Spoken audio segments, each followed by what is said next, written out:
I don't know. Do you think I can make my voice like 10 octaves lower? Shut the Jacqueline fuck wants up. to be 10 octaves lower here on Sucio.Talk. Chilling in the Napa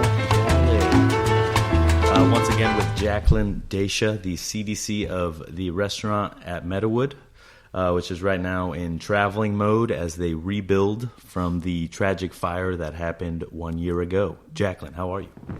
I'm doing all right, Dave. Nice to have you on. We had a lovely dinner at the Charter Oak yesterday. It was nice to eat there after being gone for so long. They took great care of us. They fed us well, gave us good wine. So shout out to the sommelier. What was his name? Aaron. Got you. It was very nice to meet the new family members there at the Charter Oak. So God bless them all. But we're here to talk about you and your life. So we're going to take it all the way back. Where were you born? Chesapeake, Virginia. Dope. Okay. And any siblings? I have one sister. Okay. Jillian. She's older by 4 years. Okay. What does she do? Beautiful girl. She's a banker. She banks from home, though. Oh, dope. Okay.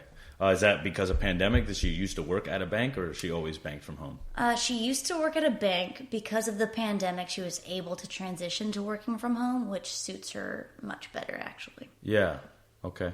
Cool. What was eating like at home when you were a kid? Was your mom cooking? Was your dad cooking? So my parents were separated. So at different times, certain people would cook. But my mom would cook, but she hated it.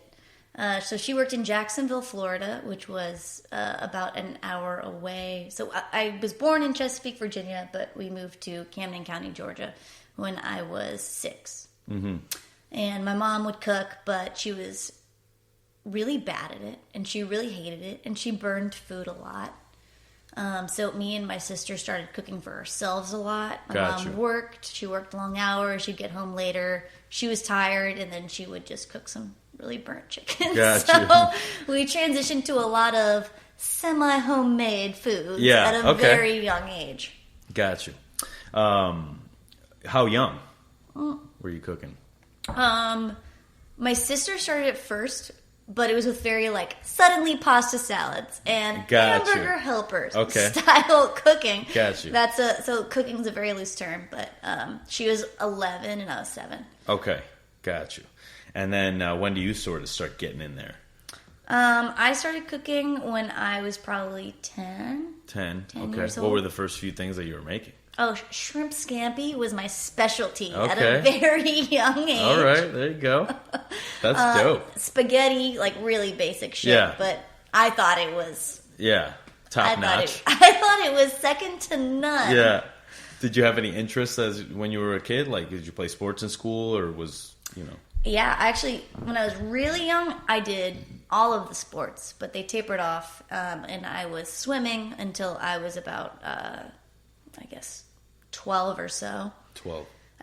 But tennis was a constant. My sister played tennis before me, and I always loved playing tennis, and I played that throughout high school and throughout culinary school. I was part of the CIA Steel's tennis team.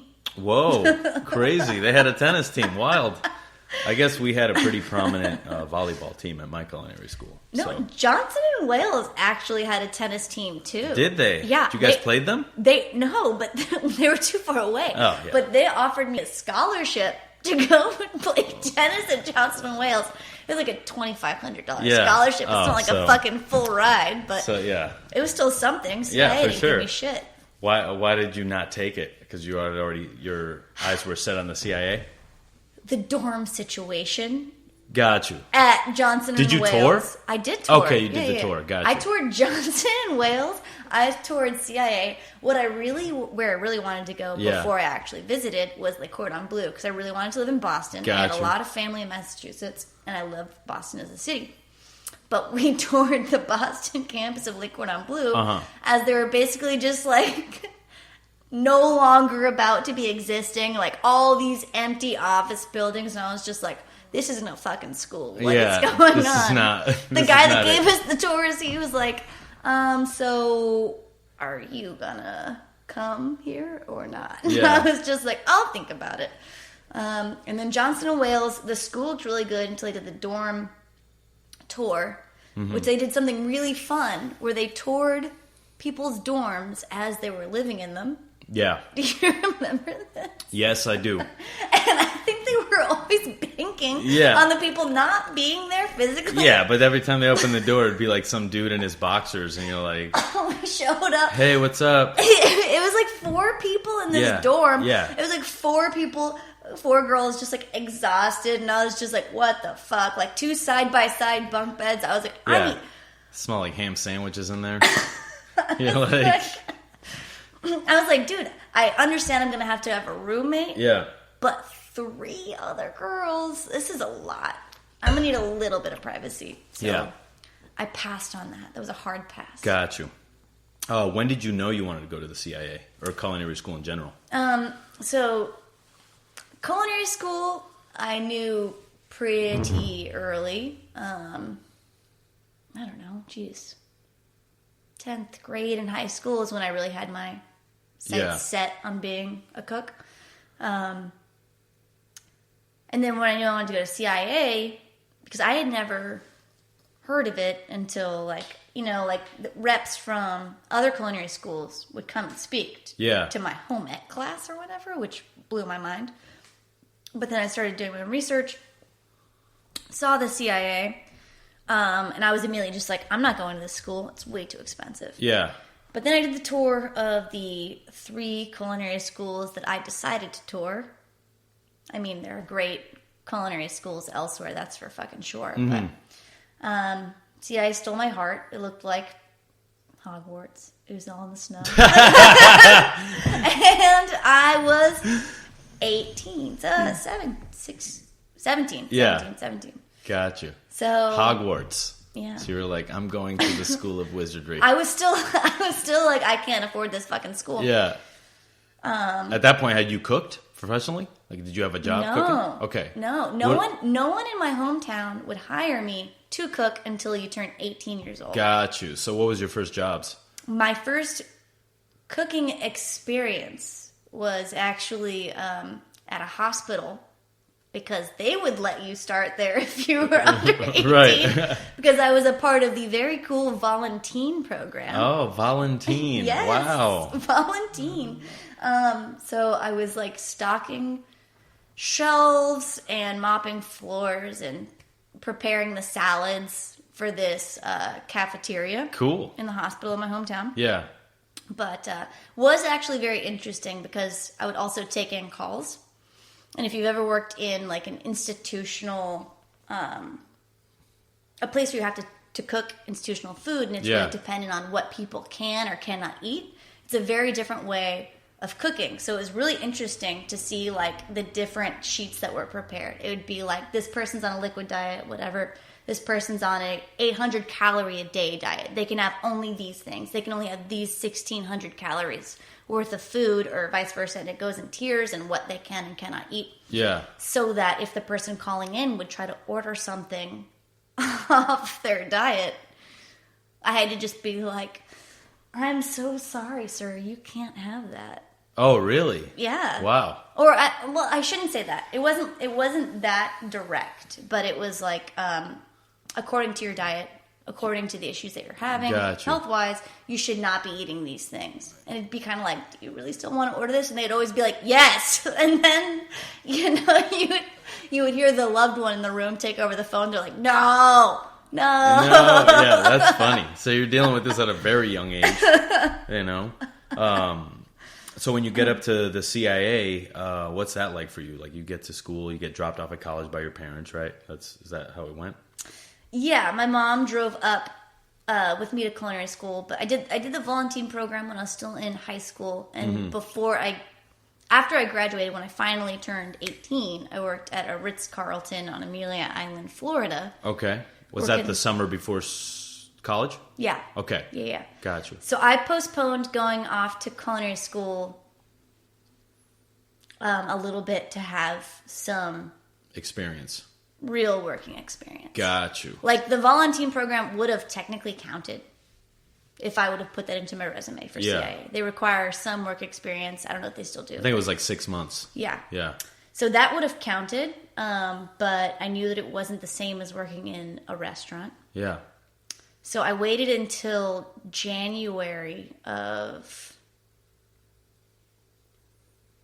whatever year after I graduated. 2012. 2012. Yeah. January of 2012 is when I started school. Got you. But the summer after I graduated, when I turned 18, I worked at a Ritz-Carlton, and I worked on the omelet station. Okay.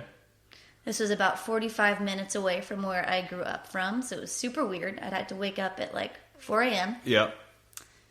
Drive down to the property, take the shuttle onto property, because obviously you can't park. The staff, yep. You can't park where the guests park. Right.